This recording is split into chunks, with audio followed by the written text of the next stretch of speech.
Hello everybody and welcome to today's webinar. My name is John Gray, Director of Further Education at EMSI. And I'm also really pleased to be joined by Amy Woolley.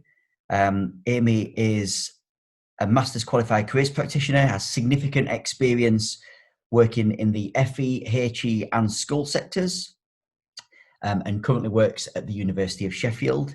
Amy has been helping us to develop some of the career coach resources that we're going to be talking about today during the webinar. So I don't really want to cover lots of information about Career Coach. We have other webinars that talk about in detail the different features. But as always, we have got a mixture of existing and non-customers on the webinar. So what I want to do is just go through some of the fundamentals. So Career Coach is a really good tool to put students or potential students at the heart of this decision-making process about their future. And what we are really good at EMSI is, as you know, labour market data. And what we help students to do is make sense of their future, their future career path, by helping them to navigate some of this labour market data. So whether that be information around jobs, so how much can they earn, what educational level do they need for particular jobs, whether it's the employers, so whether it's the companies who are hiring for those jobs or the different skills that they are looking for within those jobs. We pull all that different data together into one nice and easy to use tool to allow students that to really access that different level of insight and hopefully use that to help them navigate their future career paths. So just a little bit about EMSI data. Those of you who joined our webinars before, most of you are customers, so know the data well. But just a little bit about the data. As you'll know, we are at EMSI are market leaders in labour market data. And what we do within the Career Coach tool, so in some of our other tools, we often talk about using labour market data to plan curriculum and curriculum strategy and so on. Within the Career Coach tool, we're using that same data, but this time we're using it to help students to glean that careers insight. So whether it be the structured labour market data here on the left-hand side, so lots of this data comes from government, so things like the Office for National Statistics, and whether it's national census data and so on. And we combine that with our really robust job posting analytics, and that's the data which gives us things like the in-demand skills. And we pull all that data together and save that up in the easy-to-use Career Coach portal. So something we're asked a lot is about how Career Coach actually works. So how do we do this? I thought it's useful just to run through this process quickly. So first of all, we take the college's courses. So that's the college actually either provides them to us in a spreadsheet or similar format, or we can actually scrape them from their website. And what we do then is we run a process and map those courses to occupations. And by doing that, we then pull in the relevant labour market data. So just a bit of a few examples on there. So whether that be daily tasks, employment projections, wages, skills employers are looking for, and so on. And then we then combine all that together and we save that up then in the Career Coach portal. The example that I've just shown there on the screenshot is Brooklands College, or a college who've recently taken on the Career Coach tool, and we're just working through that implementation with them. So quite a straightforward process, but the real science there is mapping the occupations and the labour market data to the college's courses. So a little bit of a reminder of some of the benefits. We tend to look at these in a couple of different ways. So lots of our customers use the tool for marketing and student recruitment. And we also have quite a number of colleges and training providers who use the tool for careers advice and guidance. And often the two things can blur slightly, but just to pull out some of those benefits. So around marketing student recruitment, clearly we're linking the courses to careers. So that's great insight for parents, for young people. And pulling in one of the other benefits there, showing similar careers, as well as looking at that labour market data about a particular career that they might be interested in. We're also pulling in similar careers. So they start to get a feel for other things which might be out there that they've not thought about. One of the big drivers for marketing student recruitment is using the quick career assessment tool. So students can quickly do that career assessment. We're going to talk about that in more detail in a minute, and jump from that into careers which they may be suited for. As always with MZ data, it's localized, so we're using very local data it's very real to the person who is using it. We're not just looking at English or UK data. It's looking at that particular region that they're in, including the wage data, which we know that students are often very interested in. And some what we'll finish off with in the session today is those last couple of points. So looking at how we then transition using from a tool that's used by students and potential students, looking at them, the data that we capture there. Because that data, those usage reports, are really good insight and return on investment information for marketers and student recruitment professionals. And we're also able now to track that usage data by key feeder school. So moving across to careers advice and guidance. So whether this be using a tutorial session, or in a maybe a one-to-one or group career session. The benefits here are, we can look at much more detailed labour market data. So don't get me wrong, you can still look at that in a school's engagement session or student recruitment session, but you tend to have a little bit more time when you're working in a career session, so you can get much more into that level of detail. Again, the data is specific to the region, but this time the kind of features and benefits that tend to be really well used are the fact that you've got different levels of career assessment, so you can do longer, more detailed career assessments, which give clearly a much more accurate answer. Students can also build CVs, they can save up to 6 CVs in the tool, and they can create a profile, and which allows them to then save those CVs. And the assessments that they take, and favourite courses and careers, and so on. So just to recap there of some of the benefits, and quickly just to take you through, because we're going to be talking about this within the resources. So as Amy talks later on about how we've developed the resources, we've done that around the careers assessment tool. So I just wanted to run through and make sure that everybody's clear about how that works. So this is an MZ branded career coach portal. So this is just our demo site. As you all know, those of you who have a career coach portal yourselves, it's branded with your college's logos. So just draw your attention. So this is the homepage. So the 3 component sections here, we have the careers assessment, which we're going to talk about in more detail. So students often or potential students hit this if they're not sure at all what they want to do.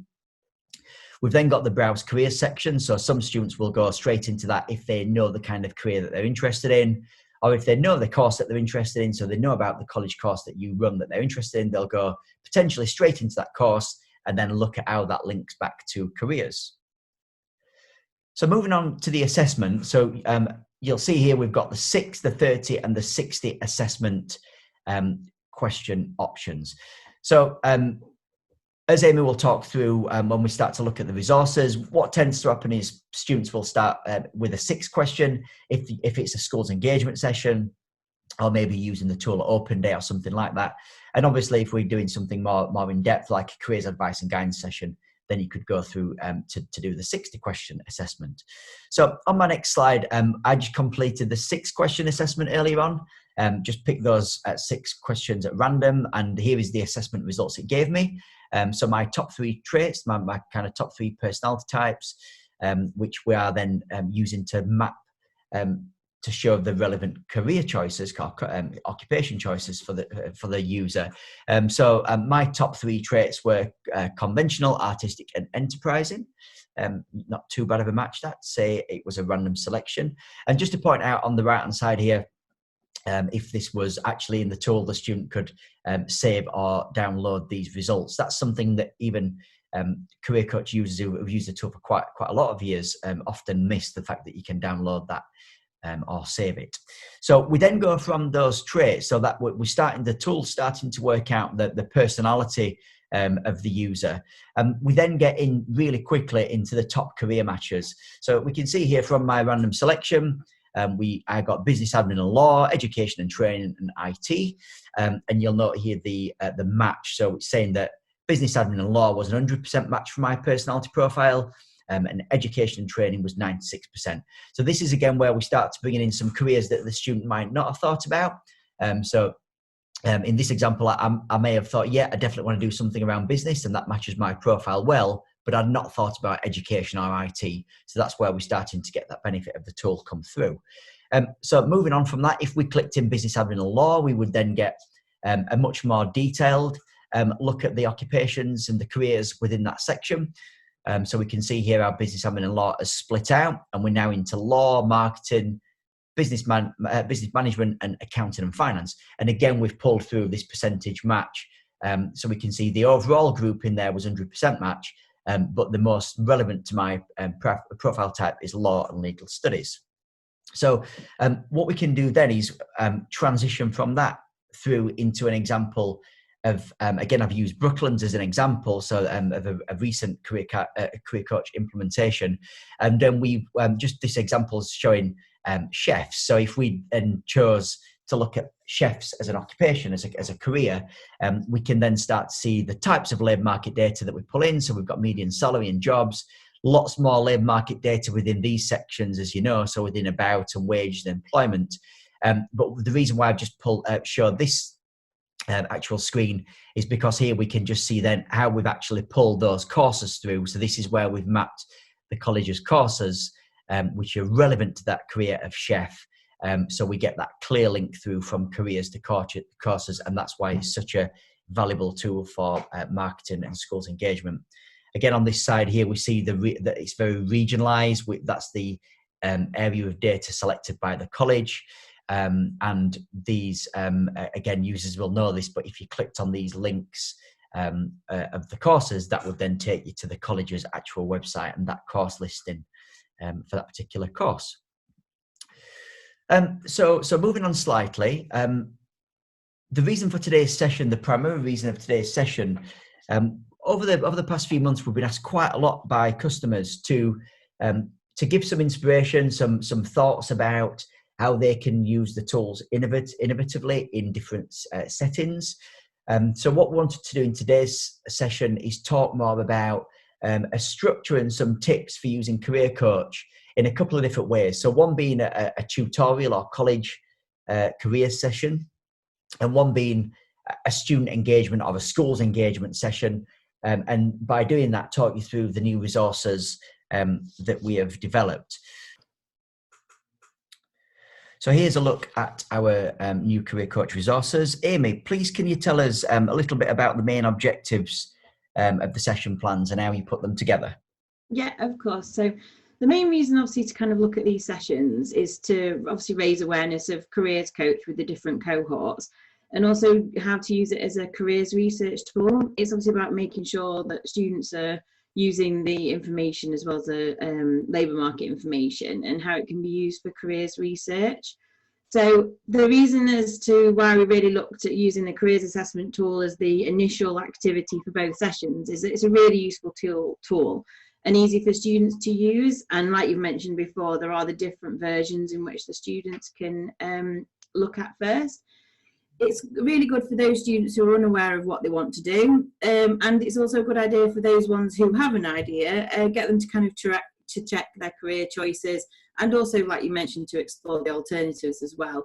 It is a good start to kind of look at developing sessions and getting students to really use that and give them a kind of good starting point at any level, really. So other than looking at the career assessments tool, it's obviously looking at the further careers research that they can do using what you've already mentioned. And what we've done with these sessions is linked it to the Gatsby Benchmark, and also looking at the Ofsted framework to help institutions, schools and colleges to help link it to their careers education as well.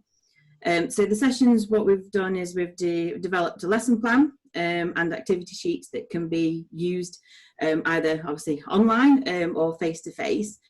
And the activities are used for students to use Careers Coach, and it's about them making well-informed, realistic career decisions by using the information which is available, and also obviously the facilitator working with them in order to help understand the information. And it can be used alongside other careers tools, so it can be used alongside iCould, so they can get videos as well to help them kind of make those links and understand those careers in a little bit more detail. For the sessions, they will need computers and access to the activity sheets. And I'd also advise the session facilitators to do the sessions beforehand, so you can familiar yourself with the resources. and obviously that can help you to see how you adapt it to your class, which you would do anyway, but it's kind of a good activity. And like you did the careers assessment, just to see what kind of traits that it comes out with as well. Yeah, that's not actually too bad for me, given it was a random selection. Not too bad a choice of career for me. So that's great. Thanks for that, Amy. So if we just look at in a bit more detail now the student engagement session. Mm-hmm.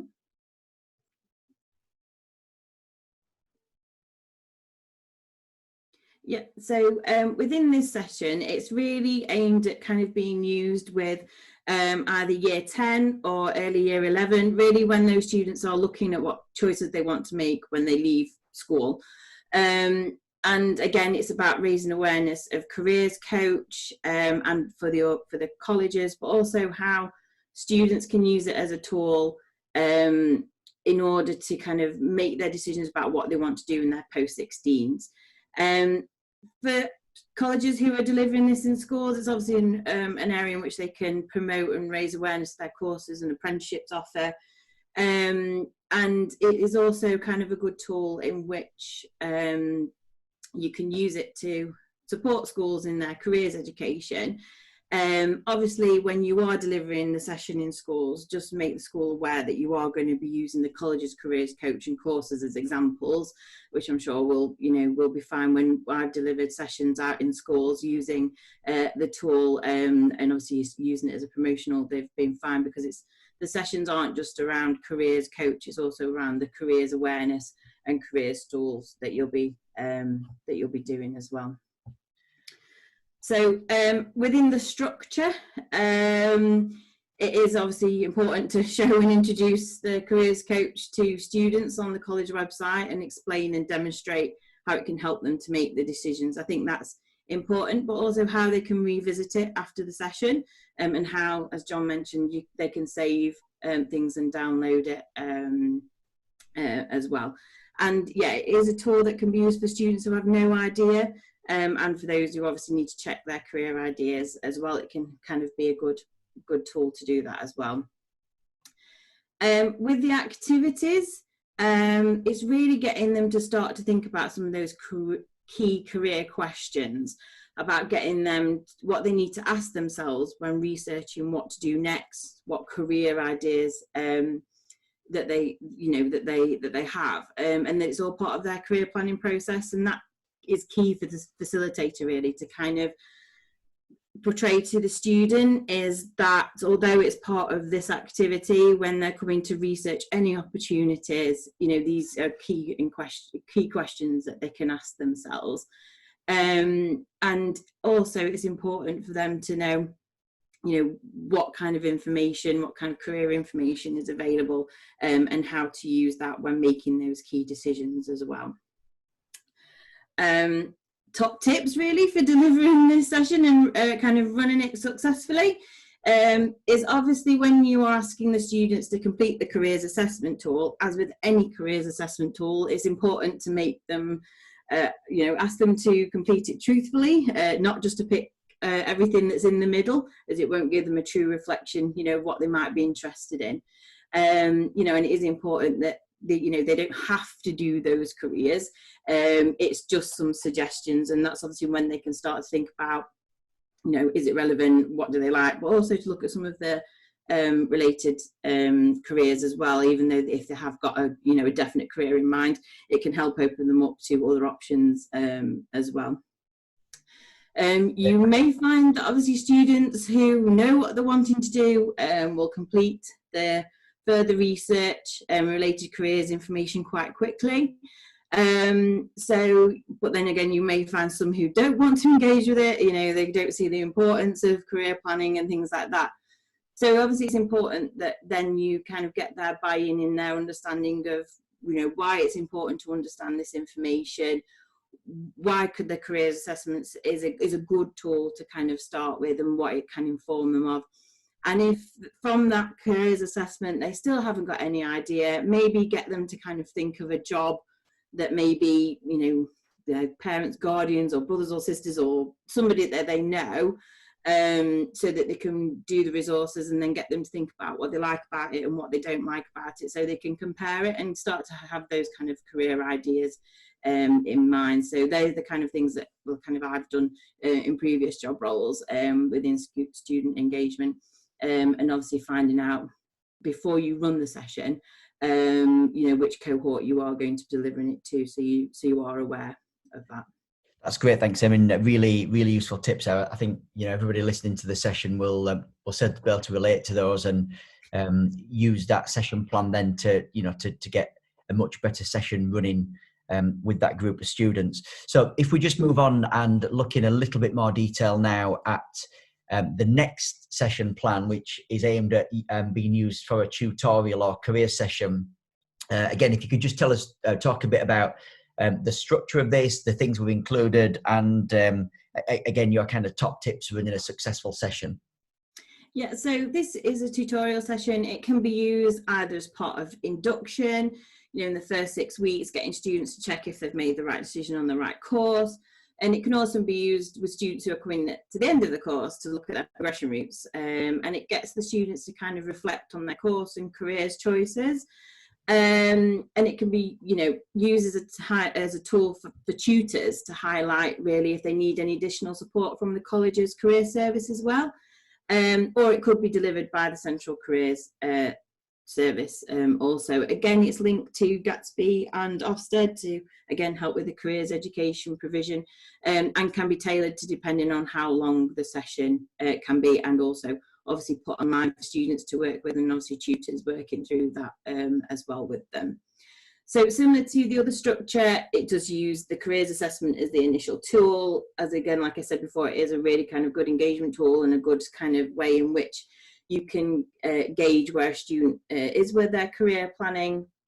But it's obviously important that you get them to introduce careers coach, get them to reflect on their current course, what do they like about it, what don't they like about it, what careers ideas they've had, because obviously these students are on a course, so they may already have had those kind of career ideas. So it's just obviously kind of making them to see what they've already done, which they might have an interest in, and things like that. So it's about, to highlight the key questions that students need to consider when looking at jobs or their next move, and getting them to think about what their plan A and plan B is. Obviously getting them to think of a backup plan is always important.